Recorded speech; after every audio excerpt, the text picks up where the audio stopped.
I said it all week, and I really meant it. Have a lot of respect for Oklahoma State's team. Those 5 returning starters, just a good team. A couple of those guys have been in our league a long time and have endured, I think, 2 coaching changes. And, I'll confidently predict that they're going to have a great season. I think they're going to be a part of the championship fight and be a real factor in the league. And so we're fortunate. These games are so hard to win. I was trying to explain to these young guys in the locker room a few minutes ago that, winning never gets old. You don't ever take it for granted. And sometimes when things go your way and you have a big margin victory, you kind of forget how hard it was to win this game. So want to wish Oklahoma State, a lot of good fortune this season, and certainly see those guys down the road in Stillwater, but a lot of respect for their team. Been on both sides of games like this. Sometimes it steamrolls, but certainly tonight was our night. We were fortunate. Oklahoma State missed some shots they normally make, and we had some guys play outstanding. And then certainly want to recognize the crowd again. We're building something special. I hope everybody that comes to the games or has come to the games takes a lot of pride in what we've built here and what we're trying to sustain. But not only did people come in full force, they were a factor in the game. Thought the crowd helped us get some stops and helped our guys have a little bit of extra punch there when both teams were fatigued. So very, very appreciative of everybody that came to the game today, and very fortunate and feel, just kind of happy that we were able to win our first Big 12 game. Coach, what did you tell your team at halftime? Stay the course. Proud of them. Turned it into a 20-minute game. Handled some adversity. T.J. Shannon foul trouble. Young guys, you got it out of you. Welcome to the Big 12. Needed a better urgency to guard three-point shooters. We had a great first half ball handling, 3 turnovers, gives us a chance to play with anybody. No real adjustments. Just stay the course. Tell them to work more on the defensive glass opposed to letting Oklahoma State get offensive boards in the first. Yeah, Steve, we weren't letting them. True. We weren't letting them get the rebound. Those are really good players, when you're in a league like this, you pull for guys. I don't like to play against coaches that I like and respect, but it's part of the business. But, like with McGriff, and to me, he's an all-conference type player. He damn near had a double-double at halftime, so it's not that we're letting him get it. You got to tip your hat to the other guys sometimes. And then Ane is maybe one of the most improved players in all of college basketball. So, yeah, we needed to rebound better, but more so was just stay the course. Last year, the overtime ball game, they shot the lights out from 3. Was the emphasis today to really lock down the arc? Yeah, it always is in college basketball. You don't want to give the other team's best shooters great looks. It's impossible to keep a guy from making any shots because of the other players on the floor. And, again, their coaching staff knows what they're doing. So, we were pleased that we were competing and we were contesting shots. Waters, again, just like McGriff, my respect level for him is off the charts. And he's just a guy, he's going to get his. And so, he scores in a variety of ways, and we definitely had an urgency to guard the 3. It wasn't perfect, but I thought we were dialed in. Offensively, do you think your ball club's learning what a good shot is versus what isn't one? Yeah, shot selection's always been a strength of ours. We try to explain to our guys this isn't a democracy out here. You don't just shoot it if you're open. You shoot it when the team wants you to shoot it. And everybody on our team has game shots. Everybody on our team has shots based on how much time is on the shot clock. And, I thought shot selection was pretty good today. Before watching the film, I was pretty pleased with shot selection today. Chris, you mentioned staying the course defensively, but what specifically did you see defensively where you guys improved in that second half? Was it switching better or all defense? Huh? That's ours. This year's what? Yes, sir. It's like a bit of dazzle or something? This is yours? What was the question?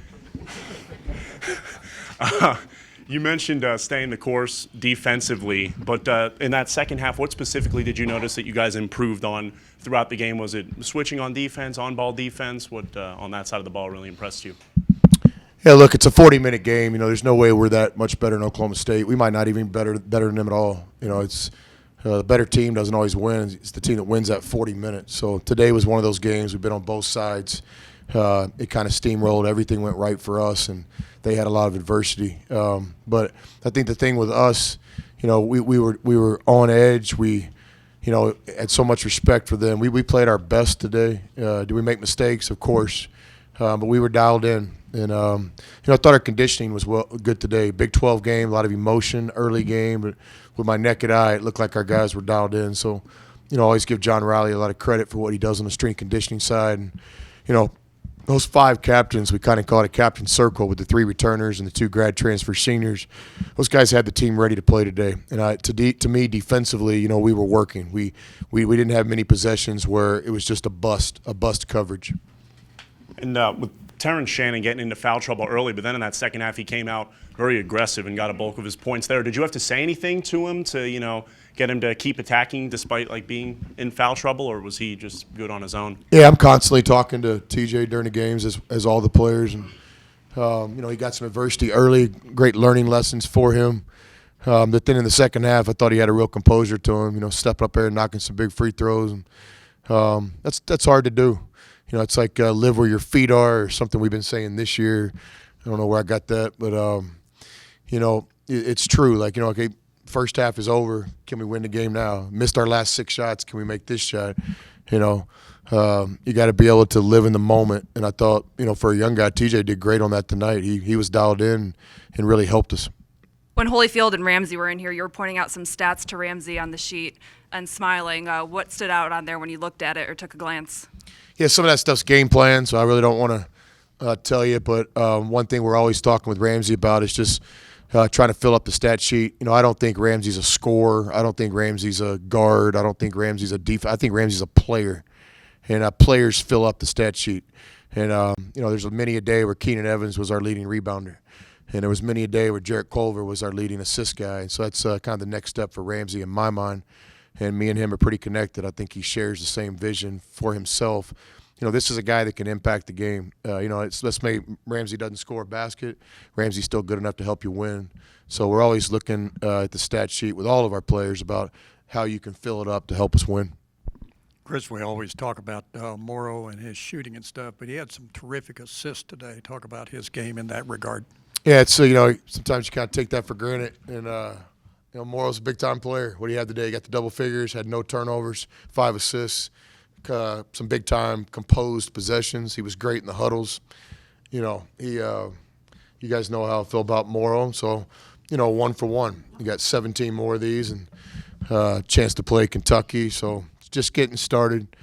But certainly I think Mauro was really good today. Did you talk about Mauro's defense, particularly in the second half? I thought he was all over the place, very handsy. Yeah, Mauro's a guy that wants to win. He's really not too concerned about the stat sheet. And so I think Mauro understood how good Oklahoma State is and how talented they are offensively, and we were going to have to play defense today. But I would agree with you. Mauro was dialed in and made some great plays on both ends of the floor. Have you run a lot of 5-out motion this year? Seemed like you were running it a lot today. Yeah, we got all sorts of things we do offensively. And today, a bunch of good stuff was good to us. Okay. Last question. Could you talk about your ball movement? Yeah, well, the assists, they're always the big thing for us. Today we score 30 baskets and 17 of them were assisted. So that's where we want it. And, we're one of the best teams in college basketball with assists this season. That was by design because everybody on our team can pass. We don't have one guy on our team that can't get an assist. So, that's our identity, and today it showed up when we needed it most. Likely didn't really ever get going for them. Is that the focus to kind of slow them down offensively to go after him, or what? No, it's not that easy because they're so good. Waters can make plays, and I don't know how to. Does Wagwa? What a shooter, man! Big time player, McGriff and Ane, and those talented freshmen from Texas coming off the bench. I mean, they got a lot of good players. It's a Big 12 roster. There's some NBA guys on that roster. So Isaac is awesome. But he was just one part of the game plan because we have a lot of respect for all their players. That's a really good team that we were fortunate enough to beat today.